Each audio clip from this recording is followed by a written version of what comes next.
Ada yang bertanya, ibu saya lagi menyusui tapi flu dan batuk. Apakah boleh tetap memberikan ASI atau stop dulu bu? Karena takut ketularan bayinya.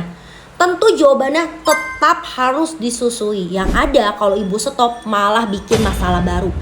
Yang penting ASI ibu harus berkualitas. Jangan lupa pakai CHALSI biar ASI ibu berkualitas dan membuat antibodi ke bayi ibu tidak mudah tertular penyakit yang ibu lagi alami.